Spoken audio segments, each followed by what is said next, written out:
Hello everyone, welcome back to my YouTube channel Wangxian and emotions. I hope आप सब अच्छे नहीं तो हो जाओ यार। लास्ट पार्ट हमने छोड़ दिया था जब हमने देखा था कि विंग और वांगजी का ब्रदर एलो मिंग्याओ दोनों बातें कर रहे थे, अपनी मस्ती में मग्न थे। बेचारा युआन जो साइड कैरेक्टर की तरह साइड में खड़ा हुआ था, जबकि ये सारा प्लान तो उसी का था। युआन सोच रहा था कि कैसे उसने ये सारा प्लान बनाया। लास्ट डे जब उसे वांगजी के सारे क्लॉथ सिके थे, तो उस क्लॉथिंग के अंदर उसे कुछ और भी दिख गया था, जिसे देखकर उसके दिमाग में एक बहुत खुराफाती आइडिया आया था। उसे दिखी थी वांगजी के एक फैमिली फ़ोटो जिसमें वांगजी, उसका अंकल, उसका ब्रदर और उसका ब्रदर इन लॉ साथ में थे। युआन जिसे याद आया कि हाँ, वांगजी की फैमिली तो काफ़ी रिच है और दूसरी बात वो उसमें 4 मेंबर्स भी हैं। तो युआन ने सोचा क्यों ना इसका फ़ायदा उठाया जाए।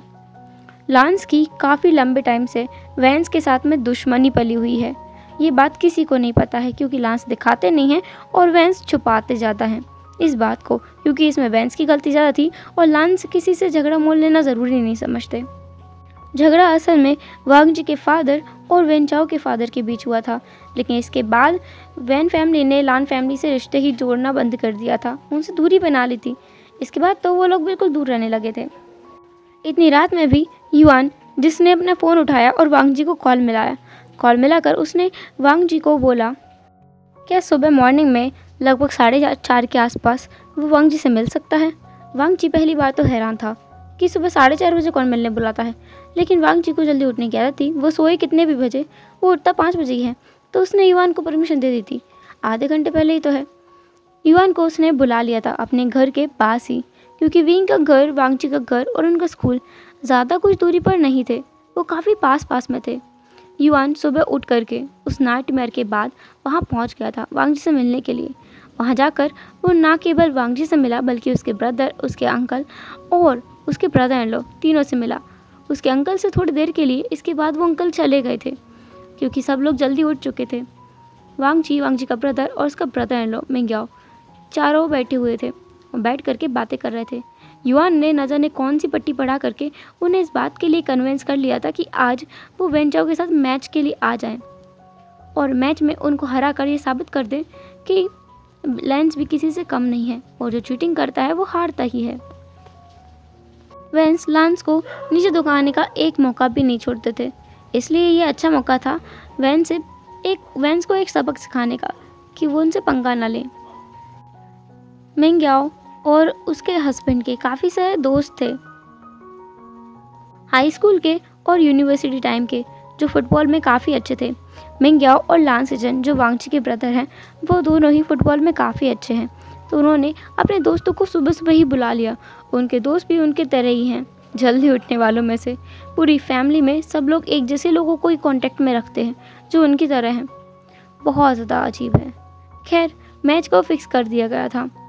युआन, जिसने सोचा था कि वो कुछ ना कुछ करके वांगजी के सामने भी इनकी फीलिंग्स को ओपन करवा देगा आज, जिसके बाद वांगजी का क्या रिस्पॉन्स रहेगा वो देखना चाहेगा।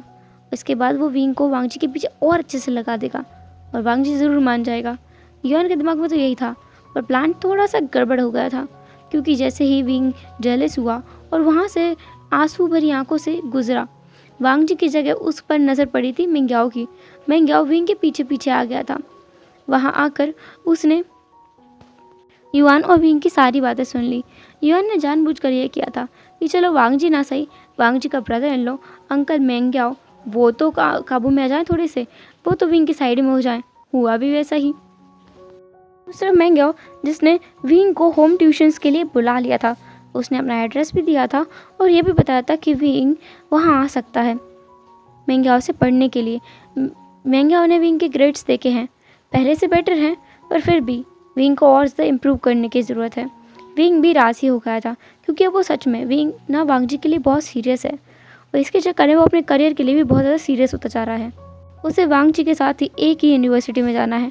विंग को पता है वांगजी को काफ़ी अच्छी यूनिवर्सिटी मिलेगी, क्योंकि वांगजी पढ़ने में बहुत अच्छा है, वो एंट्रेंस एग्ज़ाम आराम से निकाल सकता है। विंग को भी अच्छे से पढ़ाई करनी होगी। विंग मिंग्याओ के साथ बहुत सारी बातें करता है, उनका नंबर भी एक्सचेंज करता है, पर्सनल नंबर, एंड देन उसे और बातें करते हुए वो वांगजी के बारे में पूछता है कि वांगजी कब उठता है, कब सोता है, क्या करता है, क्या पसंद है, क्या नहीं पसंद है। उसने सब कुछ पूछ लिया था वांगजी के बारे में। अब उन्हें जाना तो था ही, अलग तो होना ही था। विंग जिसने कहा था कि वो आज शाम से ही मेंग्याओ के घर पर पढ़ने के लिए आएगा, उसे इंतज़ार नहीं हो रहा है वांग जी को अपने इनफॉर्मल गेटअप में देखने का। मतलब वांग जी हमेशा उसको स्कूल यूनिफॉर्म में ही नजर आता है, नॉर्मल कपड़ों में वो कैसा लगता होगा। विंग तो यह सोचे जा रहा था। फाइनली मेंग्याओ ने विंग को विदा कर ही दिया था। वो दोनों यहाँ से अलग हो चुके थे। विंग और युआन साथ में अब चलते चलते घर आ रहे थे। विंग ने अचानक युआन से पूछा, ये सब तुमने किया था ना? युआन जिसने कहा, आपको क्या लगता है मॉम कि आपकी किस्मत बहुत ज़्यादा अच्छी है, ये सब कुछ अपने आप हो जाएगा? विंग जिसने युआन को हिट करते हुए कहा, तुम बहुत बदमाश हो, तुम किसके ऊपर कहे हो ये बताओ मुझे। युआन जिसने अपनी चिन के ऊपर ऐसे उंगली रखी जैसे कि वो कुछ सोच रहा हो। उसने अपनी आंखों को विंग की तरफ किया और कहा, आपसे। विंग जिसे गुस्सा आया। विंग जो युआन को मारने के लिए आगे बढ़ा और युआन जो दुम दुबा के भागने लगा। वो दोनों ऐसे ही मस्ती करते हुए घर की तरफ आ गए। विंग जो आज स्कूल नहीं गया था तो उसके पास काफ़ी सारा टाइम बचा हुआ था। मैच देखने के बाद भी और मेंग्याओ से बात करने के बाद भी अभी उसके ट्यूशन टाइम जो कि मेंग्याओ ने दिया है उसमें 1 घंटा बाकी था। विंग इस 1 घंटे को इन्वेस्ट करना चाहता था तैयार होने में, इसलिए उसने अच्छे से शावर लिया, अच्छे से रेडी हो गया। काफ़ी सारे कपड़े उसने बदल बदल कर देखे। उसने युआन को इस मामले में बहुत ज़्यादा परेशान किया था। उसने युआन से काफ़ी सारे ड्रेसेस रख कर पूछा था कि वो क्या पहने। युआन ने उसे काफ़ी कुछ सजेस्ट किया था जो कि सिंपल था और एलिगेंट था, लेकिन आखिरकार विंग ने वो ड्रेस चूज़ किया जो युआन ने मना किया था करने का। ब्लू एंड वाइट कलर का एक सूट, उसने वो सूट चूज़ किया था जो कि देखने में काफ़ी ज़्यादा सुंदर तो है, लेकिन वो कैजुअली पहनने लायक नहीं है कि पहनकर उसे ट्यूशन जाया जाए। वो किसी फंक्शन में, किसी पार्टी में या फैमिली डिनर के लिए पहना जाए तो बेटर लगेगा, बल्कि ट्यूशन के लिए पहने तो बहुत अजीब लगेगा, ऑकवर्ड लगेगा। पर युआन की बात विंग मानेगा क्यों? विंग तो विंग है, विंग अपनी मर्जी चलाता है। विंग ने वही कपड़े पहने और लेकर अपने बैग को वो चला गया अपने बिलव्ड वांग ची के घर पर ट्यूशन लेने के लिए। वो उसके घर पर पहुंच गया। वहां जाकर विंग काफ़ी ज़्यादा नर्वस था और इसलिए वो अपने बालों को कई बार ठीक कर चुका था। इसके बाद वो कई बार डोर बेल की तरफ अपनी फिंगर को बढ़ाता और फिर उसे वापस खींच लेता, फिर बढ़ाता, फिर वापस खींच लेता। वो अपने आप को हिम्मत दे रहा था, wing you can do it, तुम अच्छे लग रहे हो, वांग जी को अच्छा लगेगा, वांग जी तुम्हें देखता रह जाएगा, तुम बहुत अच्छे लग रहे हो। विंग खुद से कई बार ये बोलता जा रहा था। विंग जिसने एक बार डोरबेल की तरफ अपनी उंगली को बढ़ाया और उसने उसे बजाने की कोशिश की। वो डोरबेल को प्रेस करने ही वाला था, लेकिन तभी डोर खुल गया। डोर जैसे ही खुला, विंग ने सामने की तरफ देखा। सामने एक लड़की खड़ी थी। वो लड़की विंग की तरफ और विंग उस लड़की की तरफ देख रहा था। उन दोनों के बीच में जैसे स्टेरिंग गेम चल रहा था, जैसे कि उन दोनों की नज़रें ही पूछ रही हूँ एक दूसरे से सवाल और दे भी रही हूँ सवाल का जवाब। पीछे से किसी की आवाज़ आई, म्यान कौन आया है? पीछे मेंग्याओ खड़ा था। मेंग्याओ ने जब विंग को देखा उसने कहा, विंग तुम आ गए, अंदर आओ ना, तुम दरवाजे पे क्यों खड़े हो? म्यान उसे अंदर आने दो। म्यान जो साइड हट गई थी। विंग जो म्यान को घूरते हुए अंदर आया। उन दोनों के बीच में जैसे स्टेयरिंग वाला गेम चल ही रहा था। मेंग्याओ जो सामने आया उसने कहा, म्यान ये विंग है जिसके बारे में मैंने तुम्हें बताया था। विंग ये म्यान है, मेरी कज़न। विंग जिसने म्यान को देखा, म्यान ने भी विंग को देखा। अब मेंग्याओ सामने खड़ा है तो इन दोनों को एक दूसरे को ग्रीट भी करना पड़ा। एक दूसरे को हेलो बोला और मेंग्याओ इन दोनों को लेकर अपने साथ अपने कमरे में चला गया जहाँ पर वो इन दोनों को पढ़ाने वाला है। वहाँ पहले से वांग जी बैठा हुआ था। विंग को हैरानी हुई क्योंकि इस कमरे में बिल्कुल एक कोचिंग वाला माहौल था, एक क्लासरूम वाला माहौल था। वाइट बोर्ड रखा हुआ है, मार्कर रखे हुए हैं, चौक बोर्ड भी है, ग्रीन बोर्ड भी है, चौक भी रखी हुई हैं। वांग जी बैठा हुआ है टेबल पर। वहाँ पर काफ़ी सारी टेबल एंड कुर्सियाँ रखी हुई हैं। विंग वांग जी के पास वाली चेयर पर जाकर बैठ गया था। म्यान उसकी दूसरी साइड बैठ गई थी। विंग जी बीच में था। एक साइड विंग, एक साइड म्यान थे और मेंग्याओ बस इन तीनों को देख रहा था। उसे कुछ तो गड़बड़ लग रहा था। वांग जी का ध्यान अभी तक विंग के ऊपर गया ही नहीं था। वांग जी ने कहा, क्लास स्टार्ट कीजिए। वांग जी ने अब जाके अपने ब्रदर इन लॉ की तरफ देखा। उनकी तरफ देखकर वो बस क्वेश्चनिंग आई से देख रहा था कि क्या हुआ। वो तो हर बार जब भी क्लास में आते हैं तो पढ़ाना चालू कर देते हैं, आज तो कुछ पढ़ा ही नहीं रहे। उसने फिर अपने बगल में बैठी हुई म्यामा को देखा। म्यान म्यान जो बस वांग जी को ही देख रही थी। वांग जी का ध्यान नहीं था कि विंग की नज़र भी वांग जी पर ही है। वांग जी ने जैसे म्यान म्यान को देखा, विंग तो जल भुन करके जैसे राख हुए जा रहा था। म्यान म्यान को बड़ा अच्छा लग रहा था ये देखकर कि वांग जी ना उसी की तरफ देख रहा है, उसने दूसरी तरफ देखा ही नहीं है। हालांकि वांग जी को पता भी नहीं है कि विंग आया है, तो वो कैसे देख सकता है। मैंने जानबूझकर वांग जी के हाथ पे हाथ रखा और कहा, वांग जी, मुझे ये सवाल नहीं आ रहा था, मैंने सोचा तुमसे पूछ लूँगी। वांग जी जिसने अपने हाथ को हटाया और कहा, तुम गाँव से पूछ सकती हो। ऐसा बोलकर वो फिर से अपनी चेयर पर बैठ गया। विंग को बिना देखे, विंग उसके दूसरी तरफ ही बैठा है, पर बेचारा वांग जी जो बिल्कुल देख ही नहीं रहा है, उसे खबर ही नहीं है। मेंग्याओ जिसने फाइनली अपने गले को साफ किया और कहा, वांग जी, तुम अपने दोस्त को हाय नहीं बोलोगे? वांग जी ने कहा, दोस्त? फिर उसने अपने पास में देखा और वो विंग को देखकर इतना हैरान हो गया कि वो चेयर से उठ गया। इतनी बुरी तरह से उठा कि उसके पीछे की चेयर पीछे जा कर के गिर गई और धड़ाम की आवाज़ भी आई। विंग वो खुद भी उठ गया। उसने कहा, लैंसन तुम ठीक तो हो ना? वांग जी ने विंग की तरफ हैरान भरी आंखों से देखा और कहा, विंग, तुम यहाँ क्या कर रहे हो? तुम यहाँ कैसे आए? और तुम्हें मेरे घर का एड्रेस कैसे पता चला? तुम यहाँ क्यों हो? इतने सारे सवाल वांग जी ने एक साथ पूछे थे। म्यान म्यान को हैरान कर दिया था वांग जी के इतने सवालों ने। वो इसलिए क्योंकि म्यान म्यान के सामने वांग जी बहुत कम ही बात किया करता है। मेंग्याओ को तो हंसी आ रही थी। मेंग्याओ ने कहा, वांग जी, वो यहाँ पढ़ने आया है, तो तुम्हारा रिएक्शन तो ऐसा है जैसे तुमने कभी उम्मीद ही नहीं की थी कि ये यहाँ आएगा। जी, जो बेचारा एक भीगी बिल्ली बन गया था, उसे लग रहा था कि उसकी बहुत बड़ी चोरी आज पकड़ी जाने वाली है। उसके चेहरे पर तो 12 बज गए थे। विंग को, मेंग्याओ को और म्यान म्यान को, तीनों को ही कुछ समझ नहीं आया कि आखिर वांग जी का ऐसा रिएक्शन क्यों है। विंग को भी समझ नहीं आया। विंग और वांग जी के बीच तो ऐसा कुछ नहीं है जिसकी वजह से वांग जी ऐसा रिएक्शन दे। लेकिन कुछ भी हो, वांग जी तो वांग जी है। वांग जी फिर अपनी चेयर पर बैठ गया और उसका ध्यान क्लास के बीच में बार बार विंग की तरफ जा रहा था, जिसे देखकर म्यान म्यान को बहुत गुस्सा आ रहा था। उसे इतनी ज़्यादा गुस्सा आ रहा था कि वो बार बार वांग जी की तरफ इशारा करती, कभी उससे कुछ पूछती तो कभी उससे कुछ मांगती। वो उसे परेशान कर रही थी, उसे डिस्टर्ब कर रही थी, क्योंकि जब भी वांग जी विंग की तरफ देखता उसे म्यान म्यान को बुरा लगता। विंग को भी बहुत ज़्यादा जेलेसी हो रही थी। वो तो जल बुन करके राख हुए जा रहा था क्योंकि म्यान म्यान बार बार वांग जी को बुला जो रही थी, लैंसन, मुझे पेन देना। लैंसन, मेरा पेंसिल शार्प नहीं है, अपना पेंसिल देना। लैंसन, तुम्हारे पास इरेजर है? लैंसन, ये क्वेश्चन मुझे कुछ समझ नहीं आया, सर ने समझाया। और वांग जी का रिएक्शन होता था कि तुम दोबारा पूछो, समझा देंगे। विंग क्लास के लास्ट में, जब क्लास लास्ट में ख़त्म हो गया तब जा कर के मेंग्याओ ने कहा कि क्या विंग को कुछ चाहिए, पानी वगैरह? विंग ने कहा कि नहीं, उसे बस रेस्ट रूम जाना है। रेस्ट रूम कहाँ है? मेंग्याओ की डायरेक्शन बताते हुए ही उसने उस डायरेक्शन को फॉलो किया और रेस्ट रूम में पहुंच गया।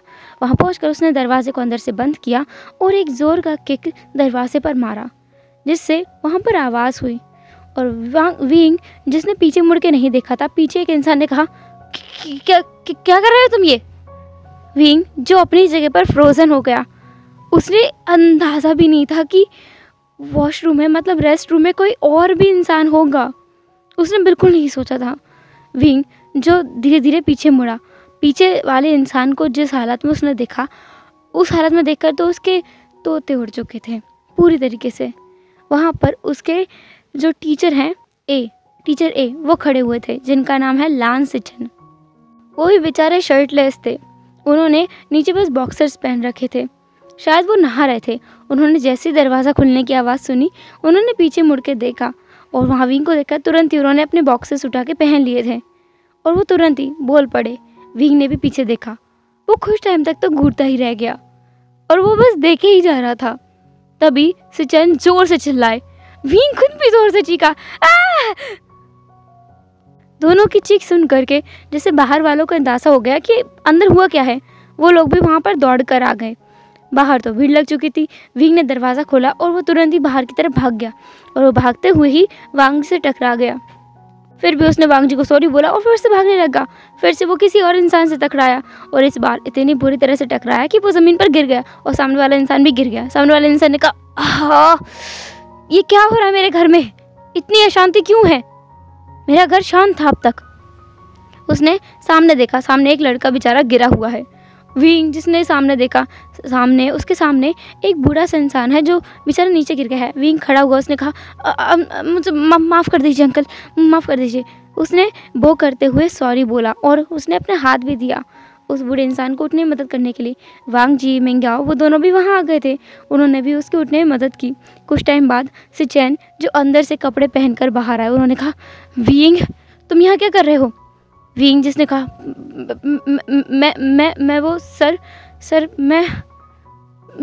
ने मुझे कोचिंग पढ़ने बुलाया था, मैं वहीं आया था, मैं रेस्ट रूम गया था, उन्होंने जिस डायरेक्शन में बताया उस डायरेक्शन में, और मैं यहाँ गया। मैं गया। जिसने कहा, विंग मैंने तुमसे लेफ़्ट जाने के लिए कहा था, तुम राइट वाले वॉशरूम में आए हो। विंग जिसका सर तो ऐसे घूम गया था कि ये तो गलती उसने की है। अंकल के चिरैन जो वहाँ पर खड़े थे, उन्होंने कहा, मेंग्याओ ये कौन है। मेंग्याओ जिसने कहा, शूशू ये मेरा स्टूडेंट है, पढ़ने में थोड़ा सा वीक है तो मैं इसे यहाँ पढ़ा रहा था वांग जी और म्यान के साथ।